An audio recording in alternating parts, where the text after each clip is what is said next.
Okay, so this is going to be a video to explain to my sister and some of my friends who have recently gotten into magic on how magic works. So there's going to be like a multi-video series. So I'm mainly going to be addressing by my sister, if I do address by people.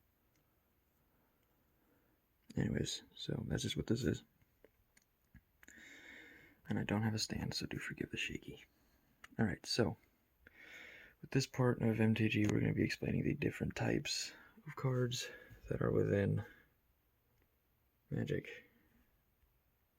Well, at least the base types. Yeah, alright, there we go. That's all of them. So, as we can see, there are about 7 different types, and we are going to discuss all of them, some of them a little more in separate videos.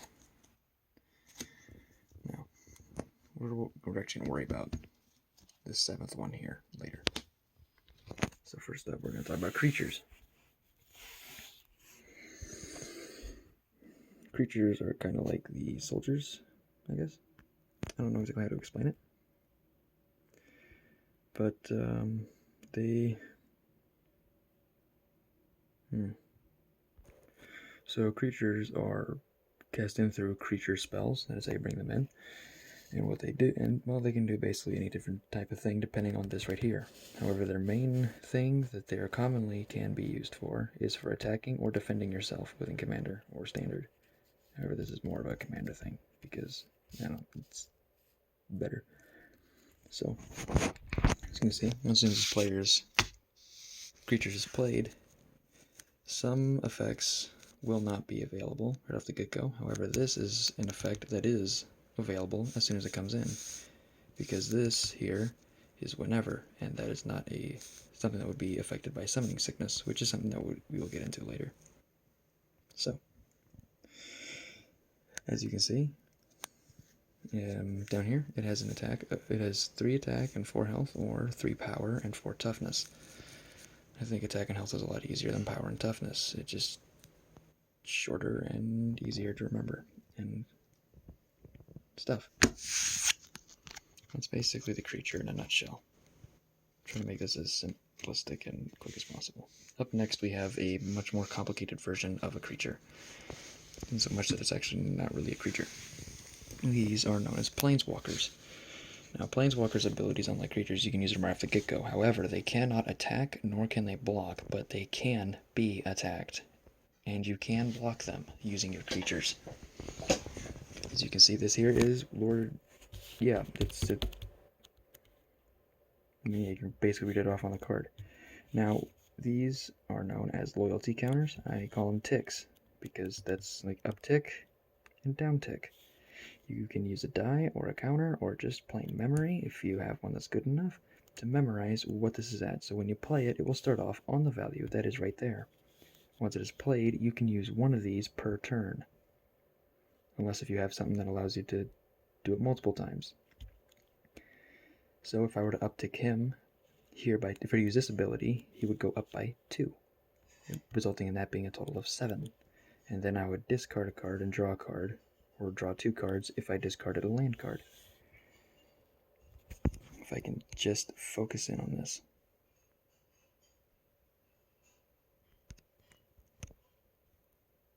Or not. Okay, well then.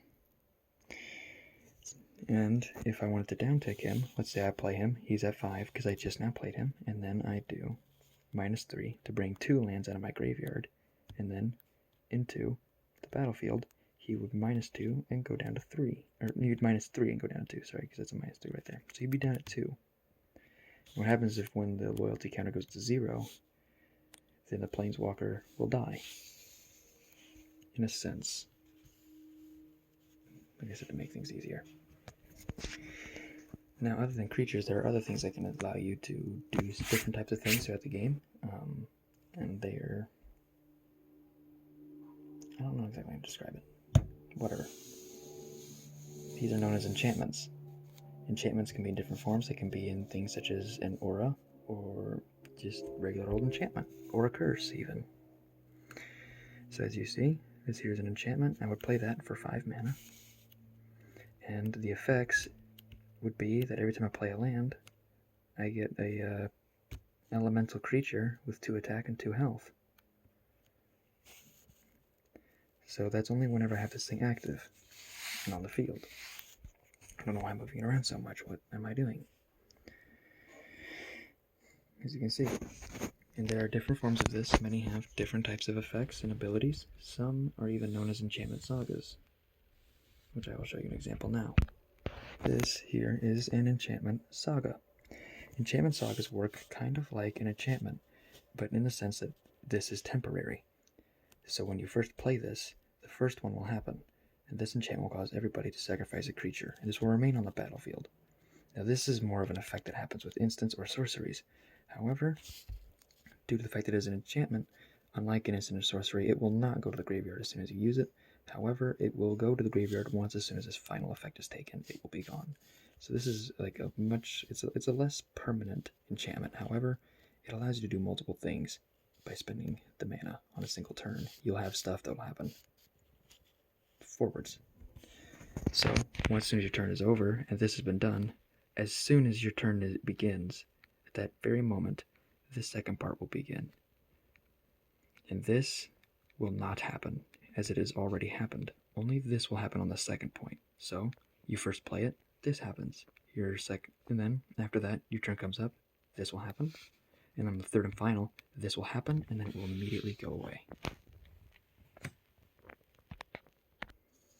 Up next, we have something kind of similar to an enchantment. However, well, yeah. Basically, this is an example of one that is pretty much an enchantment, but however, under the name of an artifact. You'll notice that some things do kind of the same thing under different names, and you know that's great because you can have creatures that do stuff, like as you can see, landfall.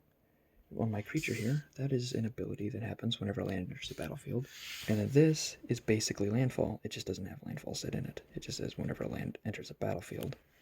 It's basically the same thing. However, they have 2 different effects, as you can see. So not all landfalls are going to have this effect. Sometimes they'll have this effect, sometimes they'll have different. We'll get to those types of things in a different video. But as you can see, there's different types of forms, and that's because there are different cards that can destroy different forms of things.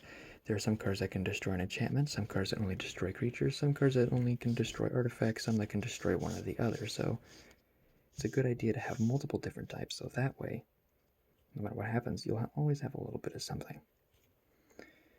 It's very much like a, it's very much like an enchantment. In the sense that this can actually, well, many artifacts, though, you'll notice, don't really have a color. They're primarily colorless. So that's practically the main difference. An enchantment will cost you a certain color mana. An artifact typically won't. There are some that do, but mostly not. Up next we have sorceries. Much like creatures, much like everything else, sorcery can only be played on your turn. Now, a sorcery is much like a spell. The moment you put it down, everything happens. Everything that happens here, it happens, and then it immediately goes away. So as you can see with this one, as soon as I do 3 mana, and then as soon as that happens, I will scry 2 cards, draw 2 cards, and I lose 2 life, all at the same time, and it goes away. All that at the same time. Now, this is where things can be a little different though. These can be played either on your turn or on your opponent's turn, known as an instant. It is exactly like a sorcery, except you can do all the same things, except it can be played on an opponent's turn. A lot of times, instants are used for countering. So when you counter something, it's like, we'll use this as an example. Let's say this is a counter instant. If I play this to draw cards, somebody doesn't want me to draw cards, then they just counter it. They spend their mana, and then they counter the spell, and then nothing will happen here. That's the power of instants. You can use them on your opponent's turn, and you can kind of screw up their plans, because they see what's going on as of currently, and they're getting ready for what is to come, and then you can just play an instant and kind of boggle them around a little bit.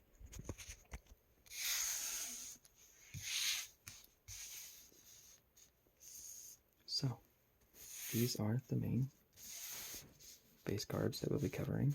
Well, that we have basically covered. So that's all there is to it.